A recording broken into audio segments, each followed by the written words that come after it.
नमस्कार, स्वागत है आपका। मैं हूं आपके साथ सुमित गुप्ता। आप देख रहे हैं महारो राजस्थान बुलेटिन की शुरुआत में सबसे पहले बात उन खबरों की जिन पर इस बुलेटिन में हमारी नजर रहने वाली है।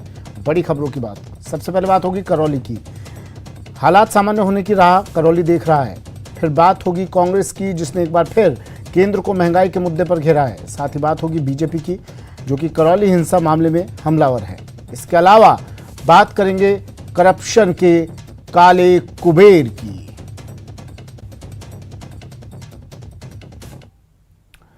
तो इन तमाम खबरों पर बनी रहेगी हमारी नजर, लेकिन इन सबसे पहले इस वक्त की बड़ी खबर अजमेर से। अजमेर में प्रतिबंध जो लगे हुए हैं, अब उनका विरोध किया जा रहा है। अजमेर में आंशिक प्रतिबंधों का विरोध किया जा रहा है। बीजेपी महिला मोर्चा ने विरोध जताया है इन प्रतिबंधों का। रैली निकालकर प्रदर्शन किया, राज्य सरकार पर तुष्टीकरण का आरोप लगाया। त्योहारों से पहले प्रतिबंध लागू करना गलत है। बीजेपी महिला मोर्चा ने बात कही। बीजेपी इस बात को उठा रही है बार बार। इस तरह का आदेश तुगलकी है, ये कहा है बीजेपी ने। कलेक्टर को ज्ञापन सौंपने पर अब ये महिला कार्यकर्ता अड़ी हुई हैं।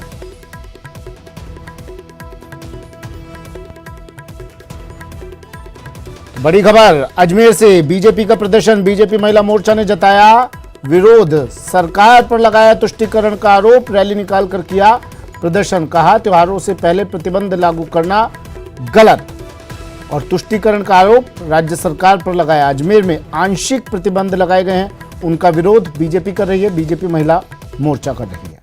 जो मातृशक्ति मेरी दुर्गा बहन यहाँ पे खड़ी हुई है और नवरात्रों के दिन चल रहे हैं, तो आपने जैसा कल देखा होगा कि अशोक गहलोत जी जो हमारे मुख्यमंत्री है सम्मानीय, उन्होंने यहाँ पर 144 की धारा जो लगा दी गई है, तो उस चीज़ को लेकर हम मुख्यमंत्री के नाम कलेक्टर साहब को ज्ञापन देने जा रहे हैं। मैं मुख्यमंत्री से पूछना चाहती हूँ, अशोक गहलोत जी, आप सीट पर बैठे हैं और सीट पर बैठने के बाद अब इस तरह का कार्यक्रम जो कर रहे हैं और तुगलकी फरमान जो आपने जारी कर दिए हैं कि 144 की धारा लगा दी है। आज अष्टमी वाले दिन जो हमारे दुर्गा का जो जुलूस निकलता है, रामनवमी, अपने रामनवमी के साथ साथ हम हनुमान जयंती भी आ रही है, महावीर जयंती भी आ रही है, अम्बेडकर जयंती भी आ रही है। तो मैं कहना चाहती हूँ, और उसके साथ ही साथ अशोक गहलोत जी ने कहा है कि रमजान के महीने में बिजली विभाग को सख्त आदेश कर दिए गए हैं कि एक बार भी कहीं लाइट बंद नहीं होगी। तो क्या ये पाकिस्तान है या हिंदुस्तान है कि क्या है? अभिजीत दवे मेरे सहयोगी अजमेर से फोन लाइन पर जुड़ गए हैं। अभिजीत, क्या कह रहा है महिला मोर्चा, ये महिलाएं, बीजेपी? देखिए जिस तरीके से कल कलेक्टर अंशदीप की ओर से धारा 144 के तहत दो अलग अलग आदेश निकाले गए थे और दो पाबंदियां जो है वो लगाई गई थी अगले 1 महीने के लिए, जिसमें आने वाले त्योहारों के मद्देनजर कानून व्यवस्था किसी तरीके से प्रभावित न हो, इस लिहाज से तेज ध्वनि वाले डीजे साउंड पर रोक लगा दी थी। साथ ही साथ जो राजकीय भवन है, चौराहे हैं, सार्वजनिक संपत्तियां हैं, वहां पर धार्मिक प्रतीक चिन्हों की झंडियां लगाने पर रोक लगाई गई थी। इन दोनों आदेशों के खिलाफ कल से ही भाजपा काफी आक्रामक है और आज इसी आदेश का विरोध करते हुए महिला मोर्चा की कार्यकर्ता जो है उन्होंने डाक बंगले से कलेक्ट्रेट तक पैदल रैली निकाली और फिर कलेक्टर को राज्यपाल के नाम ज्ञापन देकर इन दोनों आदेशों को वापस लेने की मांग महिला मोर्चा कर रही है। लेकिन अभी तक कलेक्टर जो है, क्योंकि राज्य सरकार की ओर से प्रदेश की कानून व्यवस्था को लेकर एक महत्वपूर्ण वीडियो कॉन्फ्रेंसिंग चल रही है, जिसमें अजमेर के संभागीय आयुक्त, कलेक्टर, एसपी तमाम लोग मौजूद हैं। तो कलेक्टर जो है अभी तक 1 घंटे से ऊपर का वक्त हो गया, ये धरने पर यहाँ बैठ चुकी है महिला मोर्चा की कार्यकर्ता और इसी मांग को लेकर अड़ी हुई है कि कलेक्टर बाहर आकर उनके ज्ञापन स्वीकार करें, उन आदेशों को तत्काल प्रभाव से वापस लें। लेकिन इसकी महत्वपूर्ण वीसी चल रही है, इस लिहाज से कलेक्टर जो है वीसी में व्यस्त है। एडीएम सिटी और एडिशनल एसपी दोनों जो है वो समझाइश कर रहे हैं, क्योंकि महिलाएं मौजूद हैं, इसलिए पुलिस लाइन से महिला कांस्टेबल्स को भी यहाँ पे बुलाया गया है ताकि किसी तरह की व्यवस्था नहीं बिगड़े। ठीक है, शुक्रिया अभिजीत तमाम जानकारी के लिए।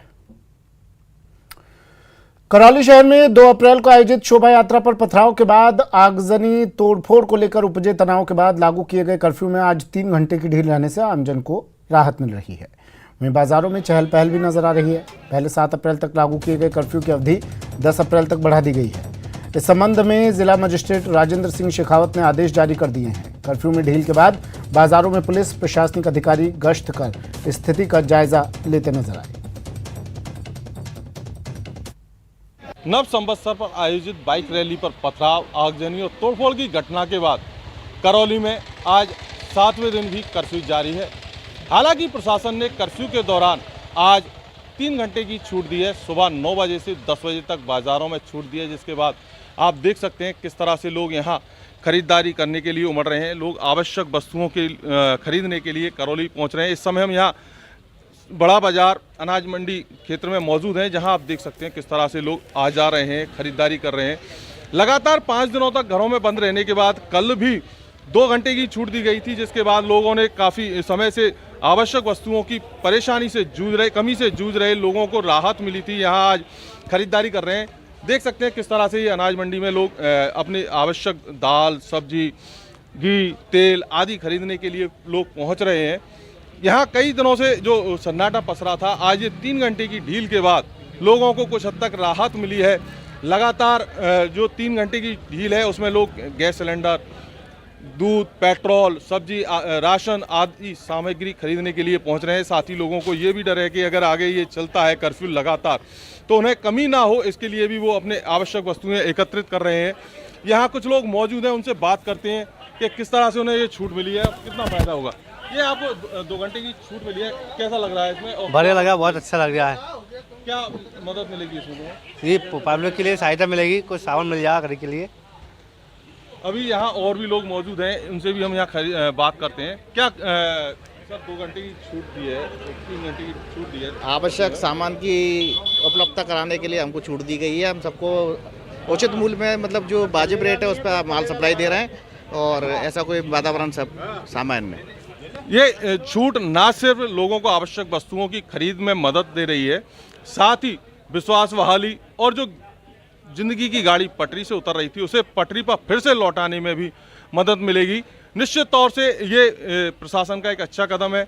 और पिछले दिन जब कर्फ्यू में ढील दी गई थी तो किसी प्रकार की अप्रिय घटना नहीं हुई थी। इसके वजह से आज 1 घंटे की ढील और बढ़ाई गई है और इसे बढ़ाकर 3 घंटे किया गया है। एक और मौजूद है हमारे साथ। सर ये आज छूट दिया, कैसा लग रहा है और किस तरह से मदद मिलेगी आपको? बहुत अच्छा लग रहा है सर, और ये तो तुरंत खुले तो अच्छा है, और भी बहुत परेशान है साहब। देखिए, लोगों का कहना है कि जिस तरह से ये ढील दी गई है, ये ढील और आगे बढ़े, जिससे ये जो ज़िंदगी की गाड़ी की पटरी है पर वापस लौटे और निश्चित तौर से लोगों को राहत मिले, कर्फ्यू खत्म हो। अभी हालांकि इंटरनेट सेवा पर प्रतिबंध जारी है। लगातार जो पुलिस प्रशासन। धर्मेंद्र मेरे सहयोगी करौली से फोन लाइन पर जुड़ गए हैं। धर्मेंद्र, तस्वीरें तो हमने दिखाई और आपने जो रिपोर्ट भेजी ये दर्शकों को दिखाई हमने, क्या अभी कहा जा सकता है करौली में जिंदगी अब वापस पटरी पर लौटने लगी है? देखिए सुमित, जिस तरह के अभी जो ढील थी वो 2 से बढ़ाकर 3 घंटे की है, तो निश्चित तौर से उससे कह सकते हैं कि पटरी पर एक बार फिर से लौटने लगी है। लेकिन सवाल वही है कि ये कब तक कर्फ्यू हटेगा और किस तरह से प्रशासन इस ढील को आगे बढ़ाएगा जिससे लोगों को राहत मिलेगी, ये भी एक सवाल है। साथ ही अभी जिस तरह की राजनीतियां चल रही हैं, एक दूसरे पर आरोप प्रत्यारोप चल रहे हैं, तो जब तक ये चीज खत्म नहीं होंगी और कर्फ्यू और इंटरनेट सेवा बहाली नहीं होगी तब तक लोगों को अभी डर बना हुआ है। हालांकि तनावपूर्ण शांति है। ठीक है, शुक्रिया धर्मेंद्र तमाम जानकारी के लिए। करौली हिंसा को लेकर राज्यसभा सांसद किरोड़ी लाल मीणा एक्शन में है। किरोड़ी लाल मीणा आज करौली पहुंचे, जहां वो बीजेपी कार्यकर्ताओं के साथ बाजारों और प्रभावित क्षेत्र का उन्होंने दौरा किया। इसके बाद बीजेपी पदाधिकारियों और कार्यकर्ताओं से घटनाक्रम का पूरा फीडबैक लिया। मतलूब निर्दलीय पार्षद और अमीनुद्दीन पार्षद, जिसको सरकार द्वारा नॉमिनेट किया है और यहाँ के माननीय विधायक ने उनको नॉमिनेट कराया है, मेरे को पता लगाया पूरी पूछताछ के बाद कि माननीय यहाँ के विधायक उन दोनों को बचा रहे। मैं माननीय विधायक को सलाह दूंगा कि आप जिन लोगों ने इतना बड़ा अपराध किया है कि भारत माता के नारे लगाने वाले, वंदे मातरम का उद्घोष करने वाले और जय श्री राम का उद्घोष करने वाले व्यक्तियों को पर पत्थर फेंका है, जिन्होंने षड्यंत्र रचा है, उनको कृपया एमएलए साहब आप बचाएं नहीं, उनको समर्पण करें, उनको पुलिस के सामने पेश करें। और अगर उनको पेश नहीं किया गया तो मैं प्रशासन को विज्ञापन दूंगा। जो पक्षपात हो रहा है, उन लोगों को गिरफ्तार कर रहे हैं, निर्दोष लोगों को जो जुलूस में जा रहे थे और पत्थर फेंके जब भाग गए, उनको पुलिस दोषी करार दे रही है। लेकिन जिन्होंने पत्थर इकट्ठा करके छत पर बड़ी मात्रा में इकट्ठे किए, पत्थर फेंके, दुकानों को आग के हवाले किया और सामान को लूट के ले गए, वो पुलिस की जानकारी में, वो नाम मेरी जानकारी में भी मैं दूंगा। उनको गिरफ्तार करने की मांग मैं राजस्थान की पुलिस से करता हूँ, एसपी साहब से करता हूँ। और अगर नहीं किया, और कुछ एफआईआर ऐसी हैं जिनको हमारी एफआईआर को नुकसान की, को पुलिस दर्ज नहीं कर रही, उनको दर्ज कराएंगे। कार्रवाई नहीं की तो हो सकता है मैं इस कर्फ्यू में भी धरने पर बैठ जाऊँ। चित्तौड़गढ़ में देवा गुजर की दिन दहाड़े हत्या होने के बाद ऑडियो वीडियो वायरल हो रहा है। ये ऑडियो वीडियो देवा गुजर के समर्थक का है जिसमें वो धमकी दे रहा है। हालांकि इस ऑडियो वीडियो का न्यूज़ 18 पुष्टि नहीं करता है। मैं स्टेट सरकार से और प्रशासन से उम्मीद करता हूं कि निष्पक्ष न्यायिक जांच करे। ये देवा गुजर के हत्या में जो लोग हैं इसमें एक नाम और है जो जाट है, बलराम जाट। ये राजेंद्र सिंह भिदोड़ी का है और राजेंद्र सिंह भिदोड़ी ने पूरी टीम बना के और एक योजनाबद्ध तरीके से देवा गुजर की हत्या करवाई है। इसमें मुख्य आरोपी तो राजेंद्र सिंह भिदोड़ी होना चाहिए। अगर कानून या प्रशासन जांच नहीं कर सकती क्योंकि इनकी सरकार है और वो विधायक है, लेकिन मेरी समाज तो कम से कम भिदोड़ी का बहिष्कार करके और ऐसे लोगों को सबक सिखाए। भिदोड़ी ने एक समाज के बच्चे की हत्या करवाई है अपने निजी स्वार्थ के लिए। भिदोड़ी चाहता है कि जितने भी लीगल इनलीगल काम है सारे भिदोड़ी करवाता है। तो ये भिदोड़ी की सेप है और मैं तो ये कहता हूँ कि भिदोड़ी ने हत्या करवाई है। तो सभी समाज बंधुओं से अपील है कि भिदोड़ी जैसे लोगों का समाज से बहिष्कार करो। खबर प्रतापगढ़ से है जहां छोटी सादड़ी में हुए विकास प्रजापत हत्याकांड का मामला राजनीतिक रंग लेने लगा है। मामले को लेकर बीजेपी की ओर से छोटी सादड़ी कस्बे में बंद का आह्वान किया गया था। इसे लेकर सुबह से ही छोटी सादड़ी कस्बे में दुकानें नहीं खुली। व्यापारियों की ओर से भी दुकानें बंद कर पूरा समर्थन दिया गया। हालांकि बंद से आवश्यक सेवाओं को मुक्त रखा गया, लेकिन शहर में एक भी दुकान नहीं खुलने से लोग चाय पानी के लिए भी तरस गए। बता दें कि बीजेपी की ओर से क्षेत्र में लगातार बढ़ रहे अपराधों को लेकर बंद का आह्वान किया गया।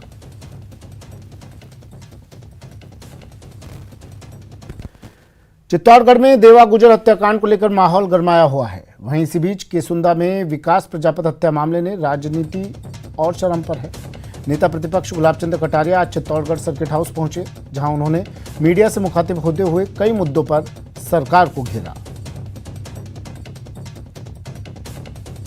कानून व्यवस्था को लेकर लगातार भाजपा कांग्रेस पर हमलावर है। सरकार को लगातार निशाने पर रखा है। कई बड़े आंदोलन किए गए हैं, लेकिन एक बार फिर चित्तौड़गढ़ जिले की राजनीति में भूचाल आया हुआ है। एक और एक युवक की हत्या के बाद जहां शव नहीं उठाया जा रहा है, वहीं दूसरी ओर एक आपराधिक प्रवृत्ति के डॉन देवा गुजर की मौत के मामले में, हत्या किए जाने के मामले में कांग्रेस का कनेक्शन जुड़ने के बाद तमाम तरह के सवाल उठ रहे हैं। और इन पर बात करने के लिए हमारे साथ मौजूद है नेता प्रतिपक्ष राजस्थान विधानसभा गुलाब चंद कटारिया। उनसे जानने की कोशिश करेंगे किस तरह की स्थितियां राजस्थान में।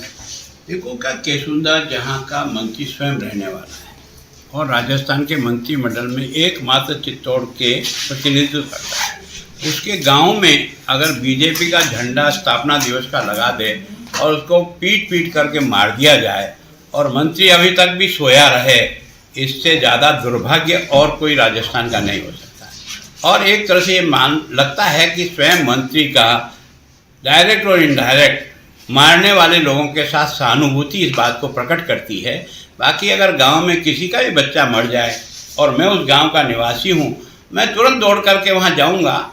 क्या मैं उसकी मदद करता हूं? सहानुभूति तो दे सकता हूं, वो भी उसने नहीं किया। और एक के बाद एक घटना यहाँ घटित हो रही है, तो वास्तव में ऐसा लगता है कि सरकार नाम की कोई चीज़ है नहीं। अपराधी जिस प्रकार से खुलेआम अपराध कर रहे हैं, उनको कोई भय नाम की चीज़ नहीं है। ये बिना राज्य के आश्रय के कभी संभव होता नहीं है। इसका मतलब सीधा का सीधा राज्य का भी इसमें संरक्षण है।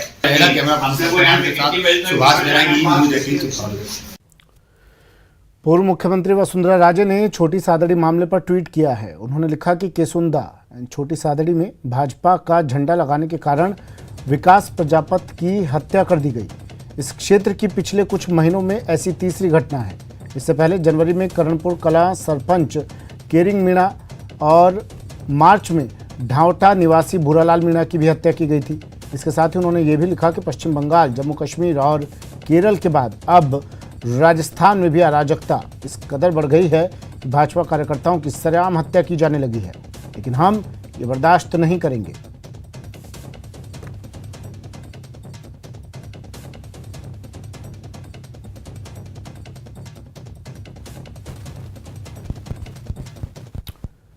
सीधा लिए चलते हैं दिल्ली। भाजपा प्रेस कॉन्फ्रेंस कर रही है। राज्यवर्धन सिंह राठौड़ पत्रकारों से मुखातिब है। हालात वहाँ पर दिन पे दिन बदतर होते जा रहे हैं। ऐसा लग रहा है कि मानो राजस्थान की जो सरकार है वो खुद सांप्रदायिकता बढ़ाने के लिए कदम उठा रही है। ऐसा लगता है वो चाहती है कि इस तरह का माहौल बने। भाजपा का चाहे राजस्थान हो चाहे कोई भी राज्य हो, हमारा एक ही लक्ष्य रहता है कि सबका साथ हो और सबका विकास हो। लेकिन एक अपोजिशन पार्टी होने के नाते राजस्थान के अंदर अगर हम तुष्टीकरण को देखते हैं तो हम चुप नहीं रह सकते। अगर हम राजस्थान को जलता हुआ देख रहे हैं तो हम चुप नहीं रह सकते। और अगर जरूरत पड़ती है तो राजस्थान नहीं, बात दिल्ली में आकर दिल्ली की पूरी राष्ट्र की मीडिया के साथ करने की जरूरत पड़े तो आज वो भी आपके साथ करने के लिए आए हैं। और अचंभा नहीं होता अगर राजस्थान की कांग्रेस सरकार की इस तरह की सोच है, क्योंकि ये वही कांग्रेस पार्टी है जिसने हिंदू आतंकी शब्द दिया। पूरे देश के अंदर हम हमेशा कहते थे कि आतंकियों का कोई धर्म नहीं होता, लेकिन हिंदू आतंकी शब्द ही कांग्रेस पार्टी ने दिया। ये वही कांग्रेस की पार्टी है, इनकी विचारधारा वही है जिन्होंने सुप्रीम कोर्ट के अंदर एक हलफनामा दिया, एक एफिडेविट दिया कि राम सीता हनुमान एक काल्पनिक पात्र है। ये वही कांग्रेस पार्टी है। तो अचंभा नहीं होता किस तरह से ये तुष्टीकरण कर रहे हैं। 1966 के अंदर इंदिरा गांधी ने नागा साधुओं के ऊपर जो गौ हत्या के खिलाफ आंदोलन कर रहे थे उन पर गोलियां चलाई। तो बिल्कुल अचंभा नहीं होता कि राजस्थान सरकार आज तुष्टीकरण कर रही है। जहां जहां धर्म यात्रा निकल रही है हिंदुओं की, चाहे कोटा हो, बीकानेर हो या फिर अजमेर हो, वहां पे धारा 144 लगाई जा रही है।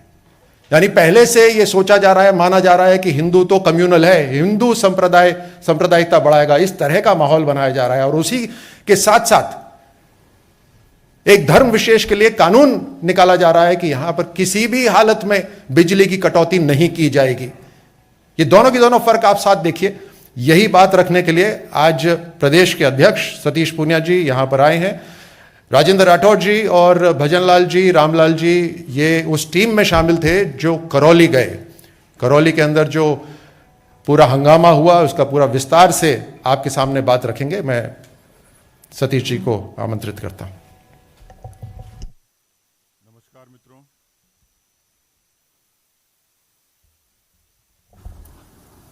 नमस्कार मित्रों, अभी राष्ट्रीय प्रवक्ता सांसद राज्यवर्धन जी ने आपके बीच में एक पृष्ठभूमि रखी है। हमारे साथ में शहजाद जी और माननीय राजेंद्र राठौड़ जी हम सब के साथ में हैं। आज आप लोगों से इसलिए मुखातिब हुए कि वैसे तो मसले बहुत हैं। पिछले 3.25 साल से कांग्रेस पार्टी की अशोक गहलोत जी की सरकार है। राजस्थान के इतिहास में इस तरीके की नकारा, अकर्मण्य, भ्रष्ट, अराजक सरकार मैंने अपने जीवन में नहीं देखी। मैं 90 से राजनीति में हूं। सरकार इनकी भी रही है। और जिस तरीके से राजस्थान में मुद्दों के तौर पर एक बड़ा मुद्दा किसानों के बीच में कर्जा माफी का आता है, जिसकी खुद वायदा किया था राहुल गांधी जी ने, और कहा था कि चाहे सूरज उगे न उगे, चंद्रमा गायब हो जाए, 10 तक गिनती गिनूंगा और कर्जा माफ हो जाएगा। दूसरा बड़ा मसला बेरोजगारी का है। 32.3% से भी ज्यादा बेरोजगारी राजस्थान में है। 70 लाख बच्चों ने परीक्षा दी और रीट में चीट की गूंज आप लोगों तक पहुंची होगी। उस पर भी हम लोग सीबीआई की डिमांड कर रहे हैं और सरकार उस पर पीछे हट रही है। चौथा एक बड़ा मसला है करप्शन का, भ्रष्टाचार का। ये अनूठी सरकार है जिसमें भ्रष्टाचार का मेन्यू कार्ड बन गया। जैसे रेस्टोरेंट में अलग अलग डिशेस की रेट्स होती हैं, वैसे रेवेन्यू डिपार्टमेंट की अलग है, लोकल बॉडीज की अलग है, पुलिस की अलग है। इसको एसीबी के अधिकारी एडमिट करते हैं कि जी हाँ, कुछ इस तरीके का नज़ारा राजस्थान में है। लेकिन जो सबसे बड़ी बात राजस्थान के बारे में लागू होती है, राजस्थान के बारे में आप सब लोग जानते हैं, पीसफुल स्टेट है। लोग वहाँ पर्यटन के लिए, रिहाइश के लिए, नौकरी के लिए, व्यापार के लिए आते थे। लेकिन राजस्थान की अर्थव्यवस्था पर यदि सीधे सीधे चोट पहुँचती है तो वो एक पक्ष है कानून व्यवस्था का, और जब कानून व्यवस्था गड़बड़ होती है तो इनमें से कोई नहीं आता है। पर्यटकों की संख्या भी कम होती है, निवेशकों की संख्या भी कम होती है। और उसका ताजा तरीन उदाहरण है कि पिछले 3 सालों में 7 लाख के करीब 7 लाख FIR ये पहली बार राजस्थान में दर्ज हुई है। और केवल इतना नहीं, इन 7 लाख मुकदमों में पिछले 21 से लेकर 22 तक का जो आंकड़ा है उसमें वो सब चीज़ें शामिल हैं जिसमें मॉब लिंचिंग भी है, जिसमें कम्युनल राइट्स भी हैं, और ख़ास तौर पर महिलाओं के मामलों में 1 साल का आंकड़ा है 6337, जो सिर्फ गैंगरेप, दुष्कर्म, उत्पीड़न की घटनाएं हैं। इस तरीके से जो प्रियंका गांधी जी कहती थी लड़की हूं लड़ सकती हूं, ऐसा लगता है कि उन्होंने राजस्थान की बच्चियों को, मातृशक्ति और महिलाओं को इसी तरीके से बेबस और लाचार इतना कर दिया कि कोई पीड़िता एम्बुलेंस कर्मी से रोटी मांगती है तो उसकी अस्मत ले ली जाती है, कहीं कोई सुरक्षित नहीं है। और इसमें जो अब यक्ष प्रश्न है जिसके लिए हम सब लोग आपके बीच में आए हैं, राजस्थान की इस शांति को किसी ने खत्म किया तो उसके दोषी अशोक गहलोत जी हैं। और अशोक गहलोत जी की जो अपीजमेंट की पॉलिसी है, साफ नजर आता है कि उन्होंने खुद ने एक ऐसा पक्ष खड़ा कर दिया बहुसंख्यक और अल्पसंख्यक के नाम से। उनका पिछले 3 वर्षों का ट्रैक देखेंगे तो बहुसंख्यक अपने आप को त्योहार मनाने में भी हिचकते हैं, डर लगता है उनको। और इसके अनेकों ताजा तरीन उदाहरण हैं।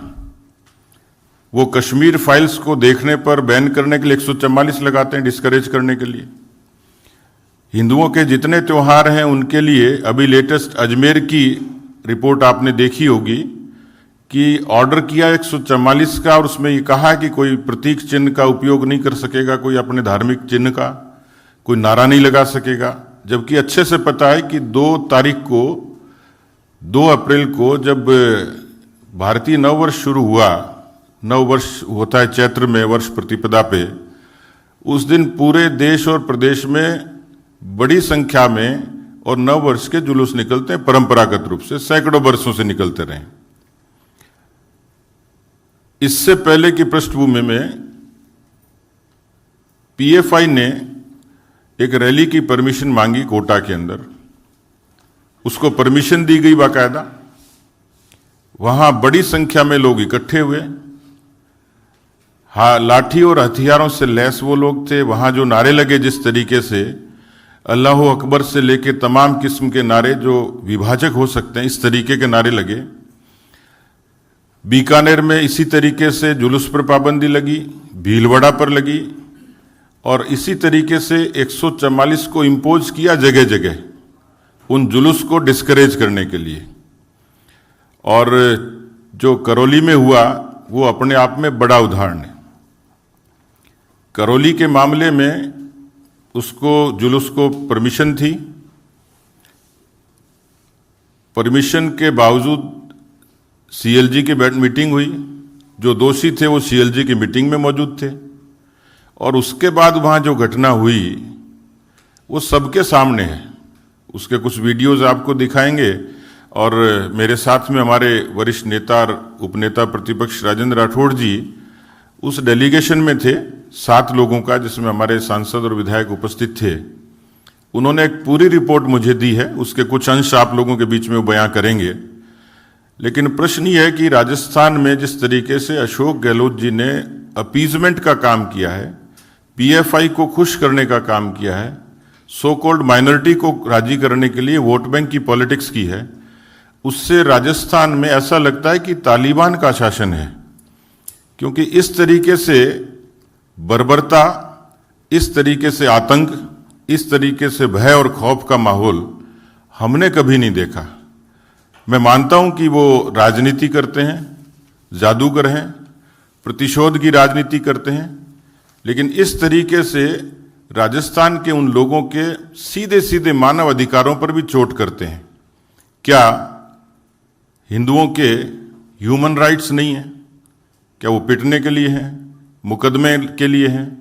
और अभी भी बात वो शांति और सद्भाव की करते हैं, लेकिन अफसोस होता है कि इस घटना के बाद मुख्यमंत्री ये बयान करते हैं कि देश के प्रधानमंत्री नरेंद्र मोदी जी को हिंसा को रोकने के लिए आगे आना चाहिए। भाई, आप प्रदेश के मुख्यमंत्री हो, गृह मंत्री भी हो, आपकी नैतिक जिम्मेवारी भी है, पुलिस आपके अंतर्गत आती है। मोदी जी राजस्थान में आपकी सरकार चलाने के लिए आएंगे। मैं ये मानता हूं कि ये एडमिट उन्होंने कर लिया कि भविष्य में अशोक जी का कोई रोल रहेगा नहीं और जो कुछ करेंगे मोदी जी करेंगे गवर्नेंस के लिए। लेकिन इस तरीके से श्रीमान पार्टी के राष्ट्रीय अध्यक्ष जेपी नड्डा जी एक निजी कार्यक्रम में सवाई माधोपुर आए। उसी दिन की घटना है। जेपी नड्डा जी का इस पूरी घटना से कोई रिलेवेंस नहीं था, लेकिन राजस्थान का मुख्यमंत्री क्या कहता है कि जेपी नड्डा आए और दंगा भड़काकर चले गए।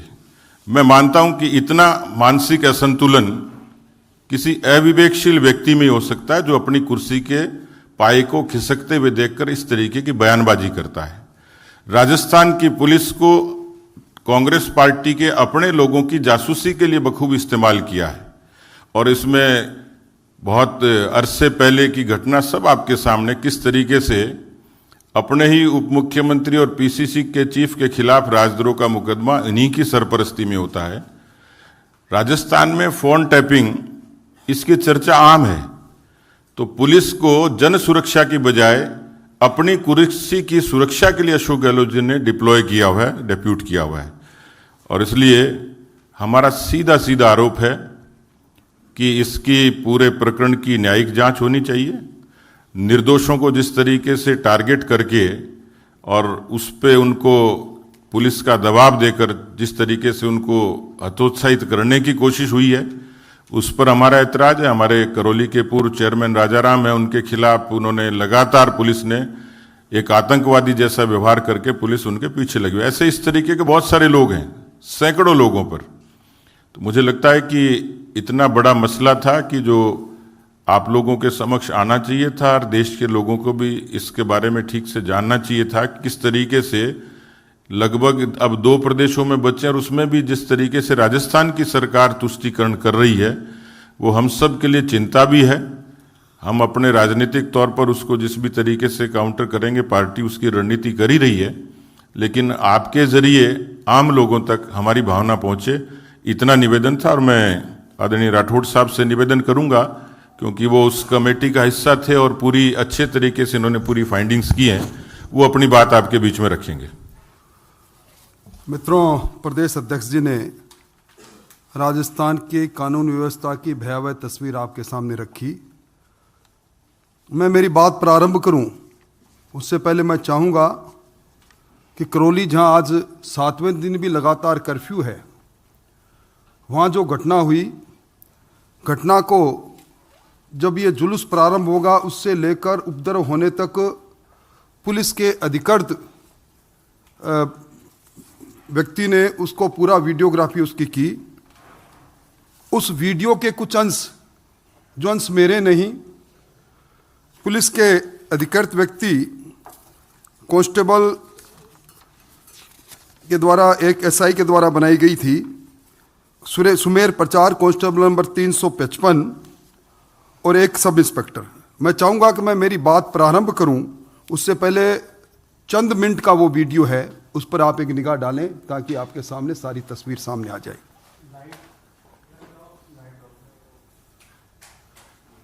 ये वो तस्वीर है जिसमें उपद्रव जब प्रारंभ होता है, शांतिपूर्व जुलूस पर हमला होता है।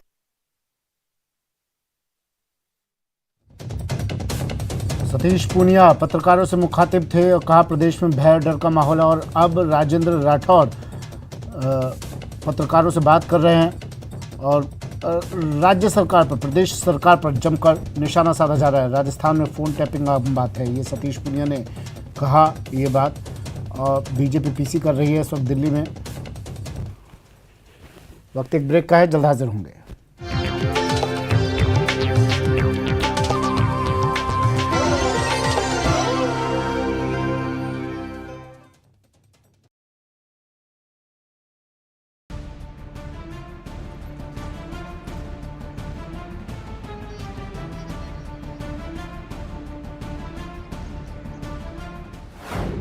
दौसा में फिर पानी को लेकर हाहाकार। टैंकर बेदम, ट्रेन से सप्लाई में भी मुश्किल। आप में 2 रिक्वायरमेंट होती हैं। एक, रेलवे के ऊपर आपके पास हाइड्रेंट होना चाहिए जिस हाइड्रेंट से आप पानी को खींचोगे, और दूसरा आपके पास सप्लाई के लिए, स्टोरेज के लिए कोई ऐसी डिग्गी या ऐसा बड़ा टैंक होना चाहिए जो स्टोरेज जहाँ पे आप कर सको। फ्यूचर प्लानिंग के लिए ज़रूर ये प्लानिंग की जा सकती है, लेकिन इतना बड़ा टैंक या इतना बड़ा डिग्गी बनाना एक दिन के अंदर संभव नहीं है। रात भर जाग कर भी नहीं मिलता पानी। महिलाएं दूर दूर से बेचारी हैंडपंप से, जहाँ पर हैंडपंप है वहाँ से पानी लाने की व्यवस्था करती है। जितना बड़ा परिक्षेत्र है, बाहर के कई वार्ड ऐसे हैं जिनका क्षेत्रफल बड़ा है, उसके बावजूद भी वाटर वर्क्स की तरफ से एक टैंकर की सप्लाई है जो कि बहुत ही कम है। ये है दौसा का जल संकट।